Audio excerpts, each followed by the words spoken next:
Friends নমস্কার বন্ধুরা, আশা করি আপনারা প্রত্যেকেই খুব ভালো আছেন। একটা বিশেষ গুরুত্বপূর্ণ জিনিস আপনার সঙ্গে শেয়ার করার জন্য এলাম। সেটি হলো আপনাদের প্রত্যেকেরই আশা করি লাইফ ইন্স্যুরেন্স অর্থাৎ এলআইসি বা মেডিক্লেম পলিসি রয়েছে। আপনাদেরকে অনুরোধ যে আপনারা প্লিজ চেষ্টা করবেন অন টাইম বা ডিউ টাইমে প্রিমিয়ামগুলো জমা করে দেওয়ার জন্য বন্ধু। তার কারণ হচ্ছে যিনি আপনাদের অ্যাডভাইজার রয়েছেন বা যে কোম্পানিতে আপনার পলিসিটা করা রয়েছে সেই কোম্পানির বিভিন্ন টিম মেম্বার আপনাদেরকে হয়তো এসএমএস করছেন, ফোন কলস করছেন, হোয়াটসঅ্যাপ করছেন, মেল করছেন। অনেক সময় হয় কি যে এই কন্টিনিউ ফোন, এসএমএস, হোয়াটসঅ্যাপের জন্য আমরা বিরক্ত হয়ে যাই। আমরা ভাবি যে এই ইন্স্যুরেন্স অ্যাডভাইজারে বুঝি কাজ নেই। কন্টিনিউ একটা টিম মেম্বার আর ডেডিকেটেড টিম রেখেছেন, যেখান থেকে তার ব্যাক অফিস থেকে বা তিনি নিজে বা যে কোম্পানিতে করা আছে সেখান থেকে কন্টিনিউ ফোন আসছে, এসএমএস আসছে, হোয়াটসঅ্যাপ আসছে। মানে আমরা একদম কি বলবো যে একটা গুরুত্বপূর্ণ কাজের মধ্যে রয়েছি, তখনও ফোনটা বেজে উঠছে, ডিস্টার্ব হচ্ছে। বুঝতে পারছি সত্যি তাই। হ্যাঁ, হয়তো ডিস্টার্ব হচ্ছে এবং বিলিভ করুন এতবার ফোন করলে, হোয়াটসঅ্যাপ করলে এ আমি নিজেও বিরক্ত হয়ে যাব। কেন কি দেখুন, একটা ইন্স্যুরেন্সের পলিসির প্রিমিয়াম সেটা হতে পারে এলআইসি পলিসির প্রিমিয়াম, হতে পারে মেডিক্লেমের প্রিমিয়াম, হতে পারে কার ইন্স্যুরেন্সের প্রিমিয়াম। বিশেষ করে আমি বলবো যে মেডিক্লেমের প্রিমিয়াম, যেখানে কিনা যেদিনকে আপনার রিনিউয়াল ডেট সেই দিনকে রাত্রি 12টার পরেই সেই পলিসিটা ল্যাপস করে যায়। অর্থাৎ সেই পলিসির কোনো ক্লেম হয়, কোনো ইন্স্যুরেন্স কোম্পানি সেই মেডিক্লেমের ক্লেম কিন্তু তাকে আর দেবেন না যতক্ষণ না সেই পলিসিটা রিনিউ হচ্ছে, তাও একটা নির্দিষ্ট টাইমের মধ্যে। তাই তাই যখন এরকম বারবার ফোন আসে তখন বিরক্ত লাগে। বিশ্বাস করুন যে এনাদেরকে বুঝি কোনো কাজ নেই। হ্যাঁ, হয়তো তিনি হয়তো অনেক বেশি বেনিফিট পাবেন, তাই এত বারবার ধরে ফোন করে বিরক্ত করছেন। হ্যাঁ, বারবার ধরে বলছেন যে পলিসিটা চালু করে নিন, স্যার প্রিমিয়ামটা জমা করে দিন না, ম্যাডাম প্রিমিয়ামটা জমা করুন না, আপনার তো ডেট এসে গেছে, ডেটটা পার হয়ে যাচ্ছে, প্লিজ জমা করে দিন। বারবার ধরে তিনি রিকোয়েস্ট করছেন। আর অপরদিকে আমরা যারা পলিসি গ্রাহকরা রয়েছি তারা বিরক্ত হয়ে যাচ্ছে, কেন বারবার ধরে ফোন করছেন, এনার কী ইন্টারেস্ট রয়েছে। বিশ্বাস করুন বন্ধু, আমি একটা জিনিস অবশ্যই আপনার সঙ্গে শেয়ার করে দিতে চাইব। হ্যাঁ, আপনারা ঠিকই ভেবেছেন। হয়তো হয়তো ও তারা বারবার ধরে ফোন করে বিরক্ত করছেন, সেই কোম্পানির থেকেও ফোন আসছে, এ এ বা যিনি আপনার অ্যাডভাইজার ফ্রেন্ড তিনি ফোন করছেন বা তার ব্যাক অফিস থেকে ফোন আসছে। আপনি একদম ঠিকই বলেছেন। এই পৃথিবীর প্রতিটা মানুষই তার নিজের স্বার্থের তাগিদে কাজ করেন। হয়তো সেই অ্যাডভাইজার তার নিজের স্বার্থের জন্য আপনাকে ফোন করছেন, হয়তো আপনার পলিসিটা রিনিউ হলে তিনি সেখান থেকে হয়তো কিছু বেনিফিটস পাবেন। একদম ঠিক বলেছেন। কিন্তু বিলিভ করুন বন্ধু, আমার 22 বছরের এক্সপিরিয়েন্সে একটা জিনিস অবশ্যই আমি রিয়ালাইজ করেছি। তিনি যেমন তার উদ্দেশ্যে ফোন করছেন, বাট যদি বাস্তব মানচিত্রে দেখেন যে প্রকৃত দরকার পলিসি গ্রাহকদের, যদি বলেন যে কেন আপনি আবার কেন এই ধরনের কথা বললেন, বিশ্বাস করুন তিনি যদি, আমি একটা অ্যাজ এ এক্সাম্পল বলছি, তিনি যদি 10টি টাকা বেনিফিট পান বা 5 to 10% একটা বেনিফিট পান, বাকি কিন্তু 95% বেনিফিট আপনার এবং আপনার পরিবারের জন্য লুকিয়ে রয়েছে। বিশ্বাস করুন, হয়তো আপনাদের জিনিসটা শুনতে অবাক লাগছে। কেন কি জানেন? একজন ইন্স্যুরেন্স অ্যাডভাইজারের জন্য যদি কোনো গ্রাহক, কোনো পলিসি হোল্ডার পলিসি রিনিউ না করেন বা পলিসি প্রিমিয়াম জমা না করেন, বা তিনি বহুবার বলার পরও নতুন পলিসি না নেন, নতুন প্ল্যানিং না করেন, নতুন প্রোটেকশন কভারেজটা না নেন, বা প্রিমিয়াম জমা করলেন না, পলিসিটা ল্যাপস করে দিলেন, বিশ্বাস করুন, হয়তো সেই এজেন্ট বন্ধু, আপনার যিনি এজেন্ট বন্ধু তার হয়তো খারাপ লাগতে পারে যে আমি স্যারকে এতবার ধরে বললাম, ম্যাডামকে এতবার ধরে বললাম, উনি পলিসিটা চালু করলেন না, প্রিমিয়ামটা জমা করলেন না। আমি এতবার বললাম ওনার এবং ওনার পরিবারের জন্য একটা নতুন প্ল্যানিং সুন্দর করে রাখুন, উনি করলেন না। বিশ্বাস করুন, তার অবশ্যই দুঃখ হবে, কিন্তু কি জানেন, দুঃখটা অন্য কারণে, শুধু তার ইনকাম লস হওয়ার জন্য নয়। ইনকাম লস হওয়া তো অবশ্যই একটা পার্ট, কিন্তু সেই ইন্স্যুরেন্স, আপনার সেই ইন্স্যুরেন্স অ্যাডভাইজারের ক্ষেত্রে তার কাছে অনেক অপশান খোলা রয়েছে। যদি বলেন যে অনেক অপশান কীরকম, অনেক অপশানটা হলো যে তিনি কিন্তু চাইলে আপনি পলিসিটা রিনিউ করলেন না বা প্রিমিয়ামটা জমা করলেন না, মেডিক্লেম পলিসিটাকে ল্যাপস করিয়ে দিলেন বা ইন্স্যুরেন্সের বা এলআইসি পলিসিটাকে ল্যাপস করে দিলেন। ইন্স্যুরেন্সের সেই আপনার এজেন্ট বন্ধুদের উপর রাগ করেই হোক বা ফাইন্যান্সিয়াল কারণেই হোক বা কোম্পানি এতবার ধরে ফোন করছে বিরক্ত বোধ করেই হোক, হয়তো বন্ধ করে দিলেন। তিনি, অর্থাৎ আপনার যে অ্যাডভাইজার বন্ধু, তিনি কিন্তু আরও 10 জনের কাছে পৌঁছে যাবেন, তাদেরকে সে আপনার মতো বোঝাবেন এবং সেই 10 জনের মধ্যে হয়তো 2 জন বা 5 জন তার কথায় সাড়া দেবেন এবং তিনি তার সেই ইনকামের জায়গাটা আবার রিকভার করে নেবেন। কিন্তু ভেবে দেখেছেন, আপনি যে ইন্স্যুরেন্স পলিসিটা রিনিউ করলেন না বা যে পলিসিটা ল্যাপস করে ফেলেন, এলআইসি পলিসিটা বলুন বা মেডিক্লেম পলিসিটা, ভাবুন তো, যদি আপনার কিছু হয় তাহলে আপনার ওই যে ইন্স্যুরেন্সের প্রোটেকশন, অর্থাৎ এলআইসি যে পলিসিটা ছিল, সেই পলিসির ক্লেম ইন্স্যুরেন্স কোম্পানি বা এলআইসিকে আপনার পরিবারের কাছে পৌঁছে দেবে? বিশাল বড় একটা কোশ্চেন মার্ক।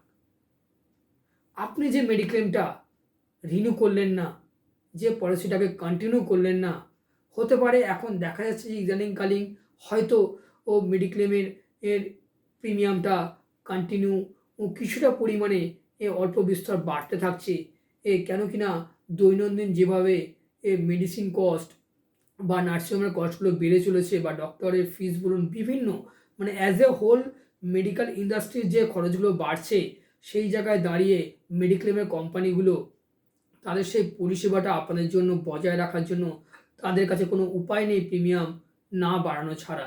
কেন কি জানেন তো, ইন্স্যুরেন্স হচ্ছে একটা পুল ফান্ড, যে পুল ফান্ডে সবাই মিলে আমরা প্রিমিয়াম জমা করি, সেখান থেকে যে পরিবারের লস হয়, ইন্স্যুরেন্স কোম্পানি ওই পুল ফান্ড থেকে টাকাটা নিয়ে সেই পরিবারের পাশে গিয়ে দাঁড়ায়, সেই পরিবারকে বিপদের হাত থেকে মুক্ত করে। যে পরিবারের ক্ষেত্রে এই বিপদ এসে পৌঁছে গিয়েছে, একবার সেই পরিবারের ক্ষেত্রে গিয়ে জিজ্ঞাসা করে দেখুন যে মেডিক্লেম বলুন, এলআইসি বলুন, এই ইন্স্যুরেন্স পলিসির গুরুত্বটা তার এবং তার পরিবারের জন্য কতটা গুরুত্বপূর্ণ ছিল বা আছে, একমাত্র তারাই রিয়ালাইজ করতে পারবেন। তাই প্লিজ আপনার ইন্স্যুরেন্স ফ্রেন্ড বা কোম্পানির উপরে রাগ করে বা ফাইন্যান্সিয়াল কোনো অসুবিধা থাকলে একটু ম্যানেজ করার চেষ্টা করুন। আপনাদের ইন্স্যুরেন্স পলিসিগুলোকে কন্টিনিউ রাখুন এবং যদি কোনো প্ল্যানিং না করা থাকে, অবশ্যই ইমিডিয়েট বসুন এবং প্ল্যানিং করুন। কেন কি না উইদাউট ইন্স্যুরেন্স কখনো সমাজ চলতে পারে না।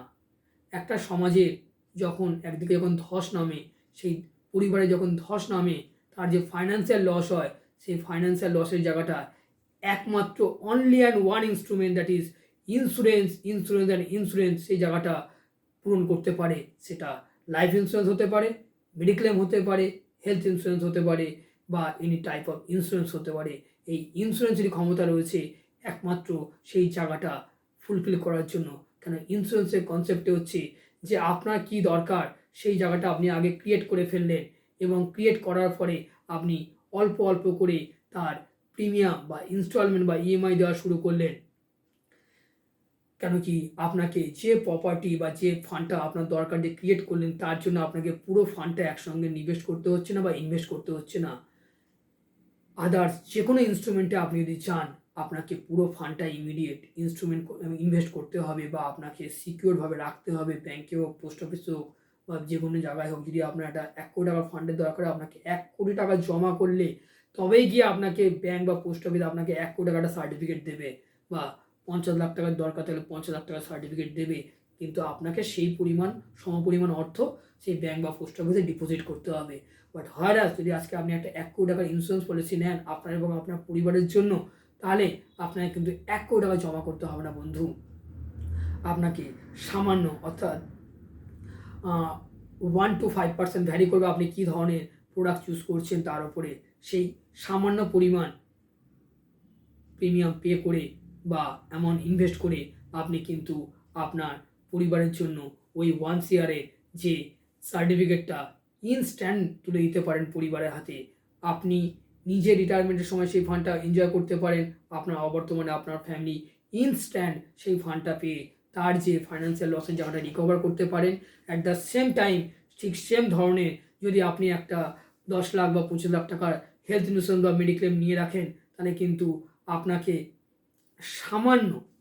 সামান্য অর্থাৎ 1 থেকে 2% মতোই হয়তো খুব বেশি হলে প্রিমিয়াম জমা করতে হবে বা আপনাকে ইনভেস্ট করতে হবে। আর কোম্পানি কিন্তু আপনার এই 1-2% বিনিময়ে পুরো 100% এর বেনিফিটটা আপনার এবং আপনার পরিবারের মেম্বারদের জন্য অলওয়েজ পাশে এসে দাঁড়িয়ে থাকবেন, সেফগার্ড করবেন। আপনার বিপদের সময় বলবেন যে প্লিজ আপনি চিন্তা করবেন না, আমরা রয়েছি আপনার পাশে সাপোর্ট করার জন্য। কোনো ইন্স্যুরেন্স কোম্পানি বন্ধু বিশ্বাস করুন কখনো চায় না যে তার গ্রাহক এর কোনো ক্লেম হোক, তিনি কোনো বিপদে পড়ুক। আমরা প্রত্যেকে চাই আমাদের যারা পলিসি হোল্ডার রয়েছেন, যারা গ্রাহক রয়েছেন, তারা চিরকাল সুস্থ থাকুক, শান্তিতে থাকুক, আনন্দে থাকুক। আমরা এটাই ঈশ্বরের কাছে প্রার্থনা করি। এবং যদি কোনো অঘটন হয়ে যায়, তার এবং তার পরিবারের পাশে দাঁড়ানোর দায়িত্ব আমাদের ইন্স্যুরেন্স কোম্পানি, ইন্স্যুরেন্স অ্যাডভাইজারদের প্রত্যেকের। তাই আসুন আমরা প্লিজ সমস্ত রাগ, অভিমান, ইগো ত্যাগ করে একবার বসি, আলোচনা করি। যদি প্ল্যানিং না করা থাকে পুনরায় নতুন করে প্ল্যানিং করি। আর যদি প্ল্যানিং করা থাকে রাগ ক্ষোভ রেখে সেগুলো বন্ধ করে দিয়েছি বা ফাইন্যান্সিয়াল কারণে বন্ধ করে দিয়েছি, প্লিজ সেই জায়গাটাকে সরিয়ে দিয়ে নতুন করে এসে টেবিলে বসে আবার আমরা সেই পুরনো রিলেশনের মাধ্যমে জায়গাগুলোকে ফিরিয়ে নিয়ে আসার চেষ্টা করি। কেন কি আজকে ইগো এমন একটা জিনিস যা আপনাকে আর আমাকে দুজনকে আলাদা করে দেবে, কখনো এক করাবে না। সেই ইগোকে শুইয়ে দিন, অর্থাৎ সেই যে আইটা একটা ব্রিজ তৈরি হয়ে যাবে এবং আপনার আমাদের মধ্যে একটা সুন্দর সম্পর্ক তৈরি হবে।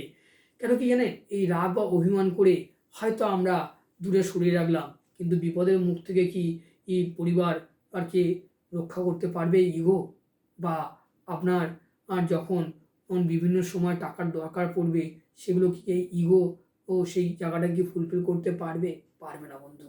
তাই সেই জায়গাগুলোকে দূরে সরিয়ে দিয়ে আসুন আমরা একসাথে বসি, আলোচনা করি সঠিকভাবে কি প্ল্যানিং করা যেতে পারে আপনার এবং আপনার পরিবারের জন্য, কোনটা বেস্ট অপশান হতে পারে। প্লিজ একবার বসুন। আপনার যদি কোনো অ্যাডভাইজার বন্ধু থাকে তার সাথে ডাকুন, তার সাথে আলোচনা করুন। তিনি 100% আপনাকে গাইড করবেন। যদি তারপরেও কোনো গাইডেন্সের দরকার হয় আপনারা আমাদের সাথে যোগাযোগ করতে পারেন। তাই আমাদের যে নাম্বারটা রয়েছে 9830553605, এই নাম্বারে একবার যোগাযোগ করতে পারেন। এছাড়াও 9804707800 এই নাম্বারে যোগাযোগ করতে পারেন। এছাড়াও আমাদের এর নিচে ডিসক্রিপশানের সমস্ত number, email ID, website, personal mobile app সমস্ত লিঙ্কগুলো দেওয়া থাকবে। আপনারা বিভিন্নভাবে আমাদের ডিটেলস আপনারা পেয়ে যাবেন। যে ধরনের সার্ভিস আপনাদের প্রয়োজন প্লিজ একবার আমাদেরকে জানান। আমরা চাই আপনাদের পাশে দাঁড়িয়ে সেই জায়গাগুলো আপনাদেরকে পরিষেবাগুলো, সেই সার্ভিসগুলো প্রোভাইড করার জন্য। Wish you all the best. আপনারা সবাই খুব ভালো থাকবেন। এই ভিডিওটা ভালো লাগলে প্লিজ আপনাদের পরিচিত মহল, বন্ধুবান্ধব, আত্মীয় স্বজন, রিলেটিভ, ফ্রেন্ড সার্কেলের সবার মধ্যে এটাকে শেয়ার করুন। আমাদের চ্যানেলটি সাবস্ক্রাইব না করে থাকলে একবার সাবস্ক্রাইব করুন, প্লিজ সাবস্ক্রাইব করুন এবং পাশে থাকা বেল আইকনটি ক্লিক করে আমাদের একটা লাইক দিয়ে উৎসাহ বাড়াবেন। তাতে করে আমরা পরবর্তীকালে আপনাদের জন্য আরও নতুন ভিডিও নিয়ে আসবো। আপনারা সবাই খুব ভালো থাকবেন। নমস্কার, ধন্যবাদ। আমি টিম ড্রিম ক্রিয়েটার পক্ষ থেকে বিশ্বনাথ দাস আপনাদেরকে আরও একবার জানাচ্ছি অনেক শুভেচ্ছা, অভিনন্দন, ভালোবাসা। Thank you. দেখা হবে পরবর্তী ভিডিওতে। Thank you. নমস্কার।